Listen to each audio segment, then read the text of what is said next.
Hi, I'm Dr. Grant Mullen, and welcome to this week's video blog. Last night I was awakened at 12:38 a.m. by a ringing mobile phone at the far end of my house.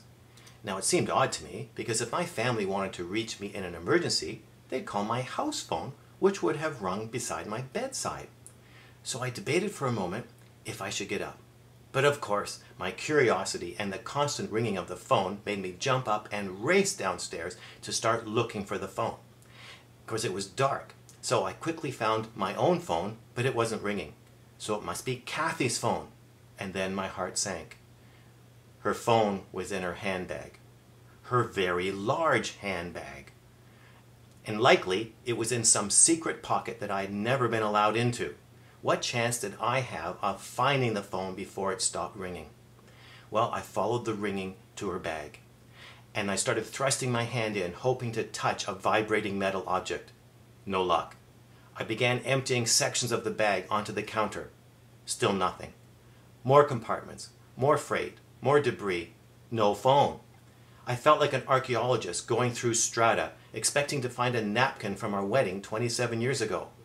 But it was still ringing. I finally came to an obscure pocket that was as yet unexcavated. As I closed my hand around the still vibrating phone, you guessed what happened. It stopped ringing. I flipped it open to see who had called, and then I remembered Kathy's phone doesn't have caller ID or a message service. We got it just for emergencies. So I had no idea who called. So I waited for a few minutes, wondering if they'd call back. But nothing happened. So I went back to bed. But I couldn't sleep. I lay awake wondering who called. Was it important? Would they call back? I thought of all the possibilities. Could the call have been life-changing for me or for someone else? If only I had run faster down the stairs. Was it someone important needing my advice? I mean, Queen Elizabeth is visiting Canada this week. Maybe she couldn't sleep and needed someone to talk to. Or maybe it was Brian Houston inviting me to Sydney to come and speak at Hillsong. The possibilities were endless. I soon realized there was nothing I could do. So I fell asleep reminding myself that if God wanted them to contact me, He would have them phone again tomorrow. Kathy just grunted out at me. It was probably a wrong number. So in the morning, I realized that there was no point wasting any more time thinking about what might have been. Or going over all the regrets that I didn't run down the stairs fast enough. You see, our lives are in God's hands, and He's the director.